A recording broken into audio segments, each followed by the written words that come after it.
ஆமா, அப்பா கூட்டிட்டு வந்தாரு. ஏதாவது விசேஷமா? ஒண்ணு இல்ல, பிரசவத்துக்காக வந்தேன். ஐய, ஏன் மாமா இப்பவா பிரசவத்துக்கு கூட்டிட்டு வர்றது? இதுக்குதான் பெரிய மனுஷின்னு ஒருத்தி வீட்டுல இருக்கணும்னு சொல்றது. ஏமா அப்படி சொல்றீங்க? வேற எப்படி சொல்றது? தலை பிரசவத்துக்கு இப்படி தேய்பிரையில கூட்டிட்டு வருவாங்க? அது நான் வந்து அடுத்த அது ஒண்ணு இல்ல அத்தாச்சி, எனக்கு அங்க வலி எடுத்துருச்சா, அதான் அப்பாவை கூட்டிட்டு வர சொல்லிட்டேன். இங்க வந்ததுக்கு அப்புறம் தான் தெரிஞ்சது அது சூட்டு வலின்னு. டாக்டர் கிட்ட போனேனா அவர் தான் சொன்னாரு, பிரசவத்துக்கு முன்னாடி அங்கே இங்கேன்னு அலைய வேண்டாம், பிரசவம் முடிகிற வரைக்கும் இங்கேயே இருந்துருன்னு. அதான். சரோ, நீ சொல்ற சமாதான காரணம் எல்லாம் நாள் நட்சத்திரத்துக்கு தெரியவா போது?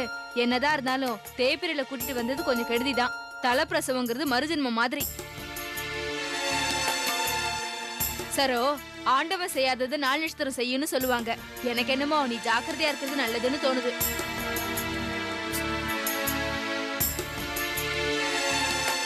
இந்த மாதிரி தேய்பிரையில கூட்டிட்டு வர்றது ரொம்ப படுத்தும். குழந்தை பிறந்ததுக்கு முன்னாடியும் படுத்தும், குழந்தை பிறந்ததுக்கு அப்புறமும் படுத்தும்.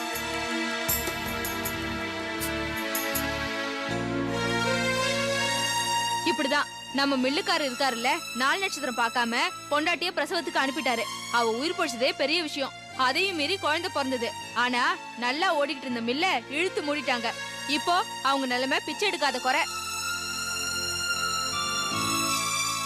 இவ்ளோ ஏன், நம்ம சிங்கப்பூரார் இல்ல, நாள் இல்ல, நட்சத்திரம் இல்ல, சாமி இல்ல, பூஜை இல்லன்னு சொல்லிக்கிட்டு இருந்தாரு.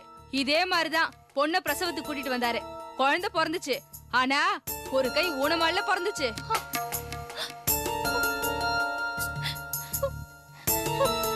நீங்க ஒண்ணு பேச வேண்டாம், உங்க வேலையை பார்த்துட்டு போங்க. மங்களோட பேரை வச்சுக்கிட்டு வாயில வர வார்த்தையெல்லாம் பாரு.